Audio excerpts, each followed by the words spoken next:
author, columnist, managing editor of LibertyNation.com, podcast host and conservative policy advocate. We dismiss history at our peril. Liberty Nation Radio with Mark Angelides. Hello and welcome to Liberty Nation Radio, heard coast to coast on the Radio America Network. I'm your host, Mark Angelides. On today's special edition, we're talking Joe Biden's Waterloo, what's happening with the latest polling, the situation between Israel and Iran, and Donald Trump's ongoing trials. It's going to be quite the show. And remember, this show is proudly sponsored by LibertyNation.com, where you can access podcasts, breaking news, analysis, and a range of biting and brilliant shows to whet your appetite for freedom and your fondness for the great American Constitution. As the Swedish pop group ABBA might have said, somebody is finally facing their Waterloo, and that somebody appears to be President Joe Biden. Well, at least that's what Liberty Nation senior political analyst and longtime host of this here radio show seems to surmise. Tim Donner, thanks for being here. Oh, well, good to be here, Mark.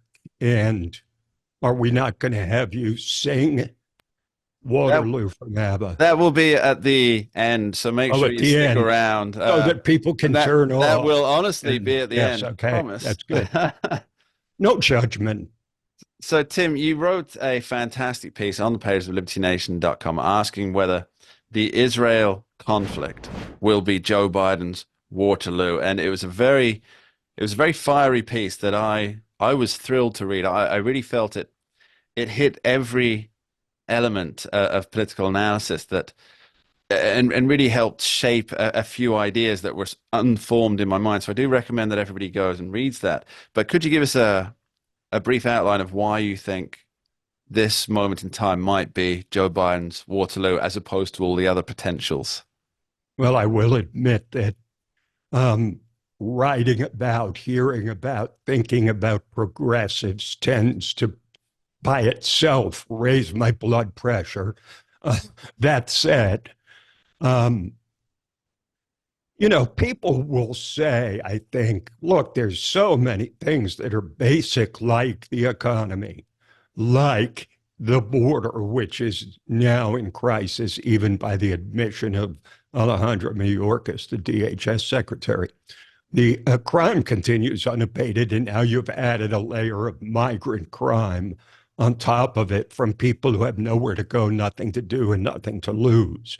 So you might say, well, why then is Israel the potential Waterloo for Joe Biden? And the answer is because unlike these other things where he can use the power of the presidency to maneuver, to spin, to reverse public perception, and do many things that the power of the presidency, executive actions and decisions that elevate your ability to correct the situation beyond that of a challenger. There's things he can do on the domestic front to try and make things seem better, but he has lost control of the most frightening conflict on the globe. And it's not that Russia and Ukraine aren't tied in to this Middle Eastern war. It's clear that Joe Biden scares nobody, and nobody fears him. You see the boldness. Afghanistan is now a breeding ground for terrorists again. We see that Ukraine and Russia are in a war of attrition. And in the Middle East, he did the right thing. Joe Biden did it first by saying that he would offer unwavering support to Israel. But then, of course, just like the rest of his presidency, when he received pressure from his far left flank, he began to waver, and he's been wavering ever since. And the best example is him criticizing, attacking Israel for its accidental killing of aid workers, for which they apologized and which they recognized and admitted immediately, while he says nothing about the ongoing atrocities of Hamas and just the state of life in the Gaza Strip, thanks to the leadership of Hamas. So what he's done now, and I put it in the starkest terms, he has now infuriated two critical groups for the Democrats, Jews and Jew haters. both of whom are fully dissatisfied with a conflict that, let's face it, Mark, shows no end in sight, and which is a tinderbox and that match has been struck. It just hasn't been thrown into the tinderbox yet. But Joe Biden has lost all semblance of control in the Middle East. And this could well be his Waterloo because it looks like war from every angle you look. I think you might be right there, Tim. I mean, there's never a 0% chance of a conflict that engulfs pretty much everybody, every major nation. That there's never a 0% chance of that. But under Joe Biden's watch, that percentage has grown from rather infinitesimal on a day-to-day basis to something that is almost I hate to use the term clear and present danger, but it's there. It's growing in its size and its scope, uh, and its likelihood of an escalation to a point where, well, let's be fair, like pretty much every country in the Western world would have some involvement there. Unfortunately, and Yes. that's a multi-generational travesty Yes, on it is. It's the not horizon. something that's going to be settled by peace talks between Palestinians Hmm. and Israelis. This one is not going to be settled at the table. So logic dictates if it's not going to be settled at the negotiating table, then where is it going to be settled? And it's on the battlefield. Yeah. And Joe Biden, if he had stuck with his pro-Israeli stance, he might be higher than the 33% approval he has now on his handling of the war in Israel. So I think this is something he has lost complete control of, and at least domestically has a chance to make some moves that can, put a bonnet on a warthog, so to speak, but not in the Middle East, and apparently not in Ukraine and Russia either. Well, let's talk about what President Biden is doing regarding the Israel-Iran conflict at the moment. Well, it's the Israel and Iran, the Israel and Hamas, it's the Israel and pretty much anybody who wants to fire a rocket into I think, Israeli in territory. fairness, we should be referring to it as Israel versus Iran, not just because Hmm. Iran has now attacked Israel directly for the first time in history, but because all of the Hezbollah, Hamas, Islamic Jihad groups are working under the Yes. auspices of the mullahs in Iran. So there's no point in trying to split the baby because they're all from the same womb, so to speak. That's a very good point, and they're obviously able to do this now because of recent fund releases, courtesy of the Biden administration. But that's an entirely another question. So let's talk about what, of It was only $10 billion, Mark. course. That's not a lot for a sworn enemy that Mm. regularly calls for death to America. Sure, Well, we should still send them billions of dollars every year. Sure. let's pick up on that term, death to America, death to Israel. This is what we've been hearing in the streets of America for the last week, not just in people who are shutting down, for example, the San Francisco Golden Gate Bridge and other bridges and roadways around the country, but we've seen video of union meetings where they've got people coming into the union meeting and teaching union members how to chant death to Israel, death to America in an Arabic language so they can go out and chant that on the streets. Now, that's something we haven't seen before, Tim, and that is, I think that is politically possibly the most damaging thing for Joe Biden because it exposes that there is a huge rift between this is what normal America, whatever normal happens to mean to anybody, this is what normal America, and this is on the fringe. And if Joe Biden can't bring himself to say that fringe, they're nothing to do with me or my party, that's going to hurt him, as it rightly But should if he can't do it. because he's refused to do that now, he's going to take the hit on this insane strategy. Mm, I mean, forget even the people involved in this who are so twisted and deranged. And I don't know, maybe they're all spoiled brats who have nothing better to do. Trust fund babies. I don't know. We don't have enough mm. on them, Mark, now because a lot of them wear masks, Yeah. not for COVID, but so nobody can recognize them. But I put it this way in my article. It's difficult to decide which is the most ridiculous. This idea of these dregs of society, their willingness of these mindless radicals to disrupt travel and commerce, or is it the local government's paralyzed by wokeness to the degree they won't shut this down? Mm. Or is it the strategy that by disrupting or ruining the days of thousands of people, they're going to get more devotees to their cause? You see, when someone gets caught in a traffic jam like this and it's caused by a protest, those people will tell their husband, their wife, their coworkers, their friends, their relatives. They're going to tell them the story.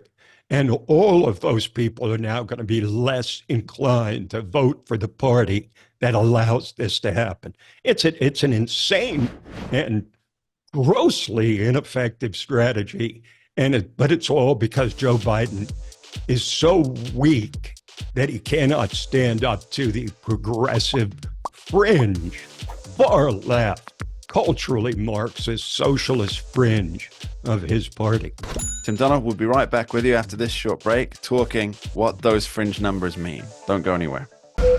We dismiss history at our peril. Liberty Nation Radio with Mark Angelides. And we're back with Liberty Nation senior political analyst and longtime host of this here radio show, Tim Donner. Earlier in the show, we were discussing Biden's Waterloo moment with Israel, and specifically how these fringe elements within the country who are chanting things like death to America, death to Israel on the streets while shutting down bridges, who are they voting for? I'd really like to know. Who are they going to vote for in this upcoming election? And how much will that impact Joe Biden's already precarious share of the vote? So let's talk numbers, Tim. What's your view from 20,000 feet, or should we call it 40,000 to add inflation?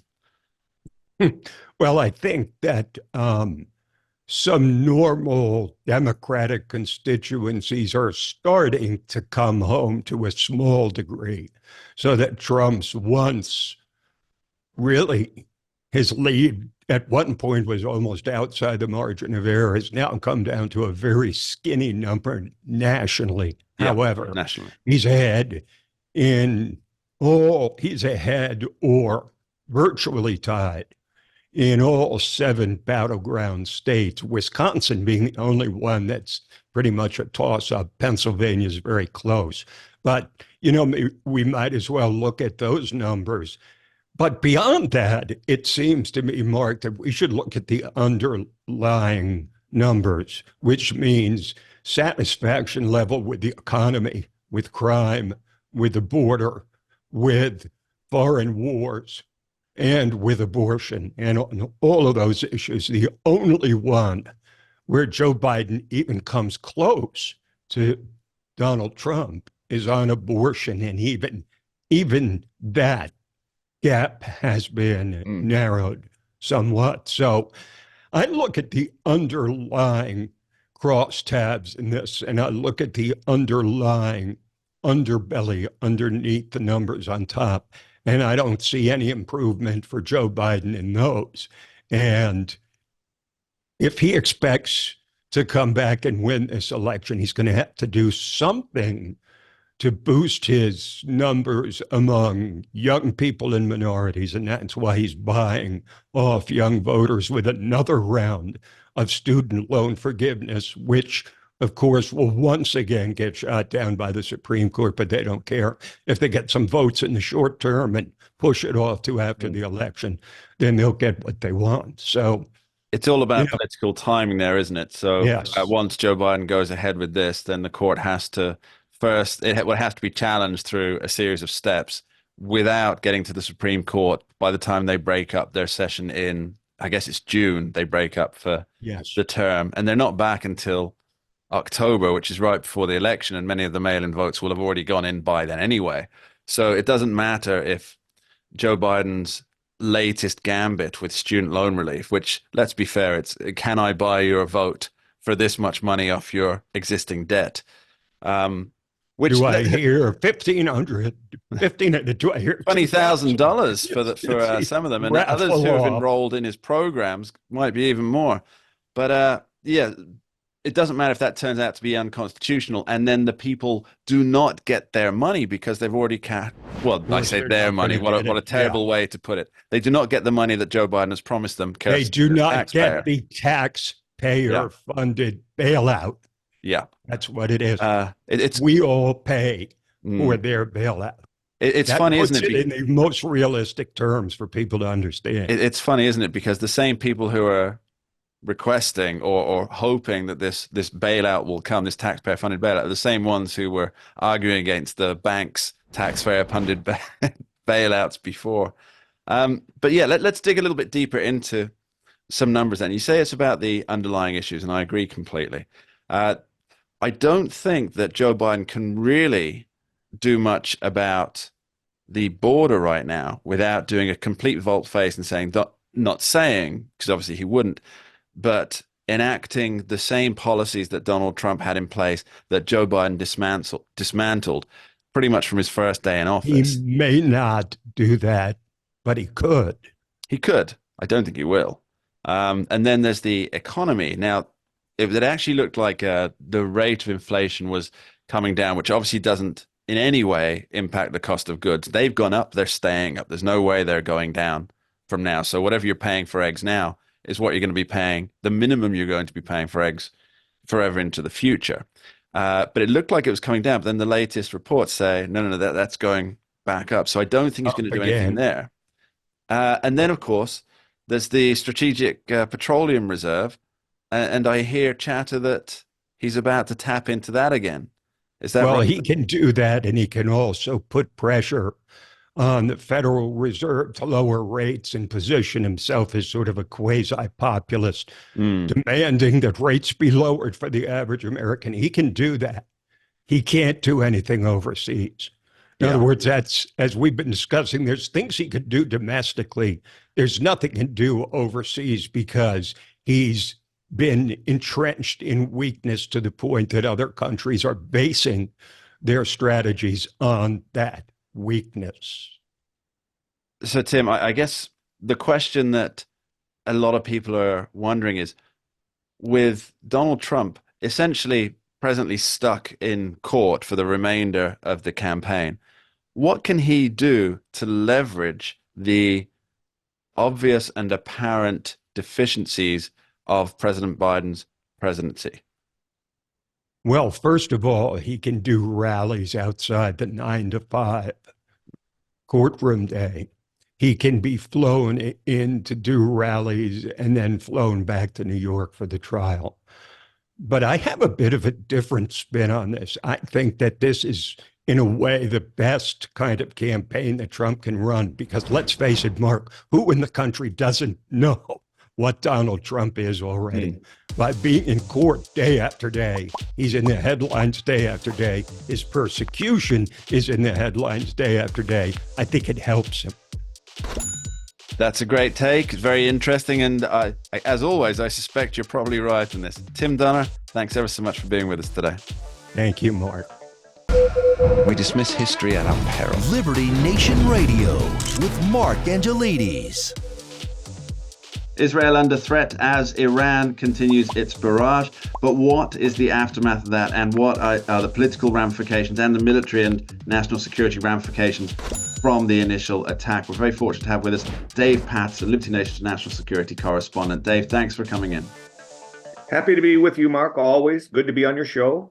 So, Dave, the first thing I have to ask is, you did a great article on this on the page of libertynation.com, and it was all about the spin machine kicks into motion. And it's a fantastic piece that discusses the White House spin, really, that's attempting to craft a narrative that isn't, as far as I can tell, quite true. Now, if we go to a lot of what we call maybe the legacy media places, they're talking that Iran was somewhat justified in its retaliatory strike because Israel attacked the sovereign land of Iran first. Now, that's not quite true, is it, Dave? No, it's not. In fact, there are several things that I think that your listeners need to realize. First of all, Israel killed a high-ranking general officer who was part of the Islamic Revolutionary Guard Corps, who managed the logistics, all of the support that goes to Hezbollah in terms of weaponry and every kind of support. So he was in charge of basically meting out the means for the terrorists to do their terror. So, and Hezbollah had been since October 7th, had been attacking Israel from Lebanon, northern Israel. And so this guy was a legitimate military target.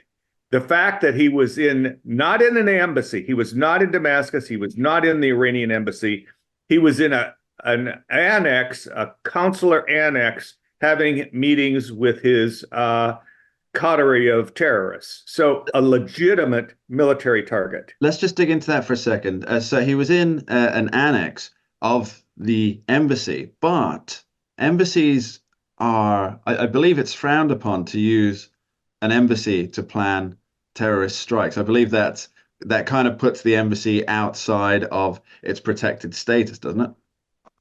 Well, it does actually. That embassy then becomes part of the belligerent. But it wasn't the embassy. It was an office building, an annex. But Iran took great offense at that, and so consequently, they sent their barrage of drones, cruise missiles, and ballistic missiles. So there's an important point here. So there were over 300, I think it's 310 that you mentioned, a variety of different weaponry that was sent towards there. And there's a lot being made of how the Iron Dome and the US and the UK, and I believe also the French, participated in shooting down a lot of these drones, shooting down a lot of these rockets. And so only 1% made it through. Now, that's all well and good. I mean, good for Israel that it stopped that. But the intent, was it actually for all of the missiles to get through? Or is it, as you, I was going to say hinted at, but you made the point quite plainly in another article that you did on libertynation.com, that this was really a test to gather information on the kind of responses that can be expected, so it could be utilized and improved upon for deadly efficiency in future attacks. Does that about sum it up? Yeah, I believe that is a perfectly reasonable estimate of their intent. A couple of things that kind of lead you to believe that is the first set of drones had their navigation lights on. I mean, if you're going to go in on a bombing raid, I can tell you per firsthand, you do not put your navigation lights on at night. Yep. But yet they did. So it was there. You might say that what they were trying to do is to see how quickly the Israelis would bring their air defense up. The Israelis have a very sophisticated, multi-layered air defense with long range, medium range, and short range anti-aircraft missiles. It also tested, whether they intended this or not, but it also tested the capability of Israel coordinating and integrating all of the ships that fired their missiles in the Red Sea, the Jordanians, who also participated, and the UK, who had fighters in the air. And so imagine all of this stuff going on, and yet it was perfectly deconflicted and coordinated. That is a really amazing effort in terms of command, control, and communication. I don't believe anybody's talking about that. This was a test of the defenses, which provides information, but it's not just to Iran that this provides information, right? Oh no! I mean, whenever you have some sort of a criminal activity, you always ask, cui bono, who benefits? Well, the Chinese benefited, the Russians benefited, North Korea benefited. They've all seen now what a sophisticated air defense in depth can do and will do to an oncoming enemy of aircraft or drones or missiles. Now, let's talk about the Biden administration's response here. And before we get into the wider Biden administration thing, I want to talk specifically about National Security Advisor John Kirby and his frankly astounding press conference, which I didn't know whether to laugh or cry about it, really, Dave, because the two things that really stood out is one, blaming Donald Trump for this, which we'll go into. But the other was, and I think this is the one that should really surprise everybody. He was essentially asking for China to take a role in managing conflicts within the Middle East region, specifically in Iran. And for a country that claims to be, certainly acts in its foreign policy movements to be the policeman of the world, that seems a massive abdication in favor of somebody who is, for all intents and purposes, an adversary. I think that's exactly right. I think you've hit it. The fact is that I kind of joke about this in the article, but it's almost true that there is a new unit of time that will replace the nanosecond, and that is the amount of time it takes for an event to happen and for the flak man, John Kirby, to get on the airwaves explaining what Biden really said and meant. Yeah, but the point is here that what Biden has attempted, first of all, they've made an enormous logical error.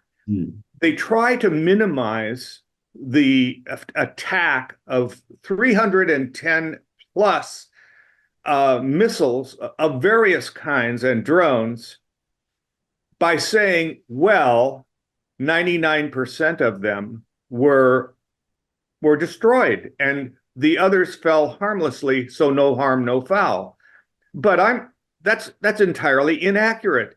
The intent was that those missiles and drones actually hit their targets, or at least some of them would.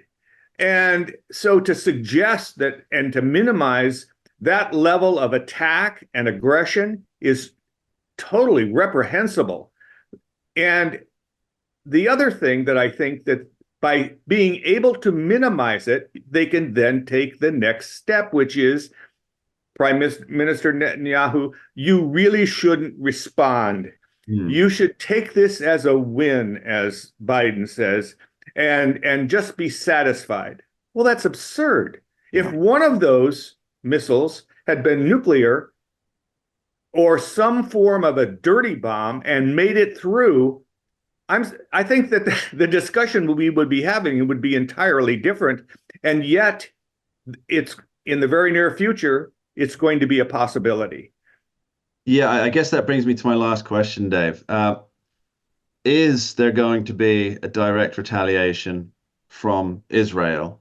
And do we believe Iran that it's over now? Yes and no. Okay. Yes, the Israeli War Cabinet said they will respond. They're not telling anyone when or what the targets will be, but they're resolute in the fact that they understand deterrence and will respond in a way that sends the message. And no, I don't. If Israel is effective enough, I think that no, Iran won't make another attack because they'll know that the consequences are not in doubt. Dave, thanks ever so much for joining us. Really appreciate it. I recommend everybody go and read Dave's work on the page of libertynation.com for some more incredible analysis. Thanks, Dave. Hey, thank you, Mark. Glad to be with you. We dismiss history at our peril. Liberty Nation Radio with Mark Angelides. Jurors are being seated in Donald Trump's criminal trial in New York City. But what does that mean? What does it mean for Donald Trump? And what kind of jurors are each side of the argument looking for? We're very fortunate to have with us Liberty Nation's legal affairs editor, Mr. Scott Cosenza. Welcome back to the show, Scott. Cheers, Mark. Pleasure to be here.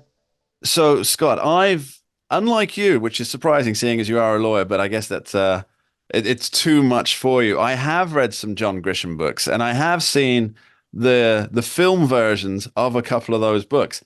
And the ones that I always enjoy are the ones where you're determining who gets to go in the juries. Now, I would love to be a fly on the wall in the New York City courthouse to see what kind of questions are asked, how the people respond to those questions while they're voir diring the potential jurors, the 12 jurors and 6 potential alternates. Scott, give us a quick rundown on how that's actually going to look in real time. Sure. Well, just the vocab voir dire, to tell the truth is the derivation of that term. And jurors are required to discuss personal details of their lives before the court in order so that the defendant and it's often said now you'll hear so that the government, but really it's so that the defendant gets a fair trial.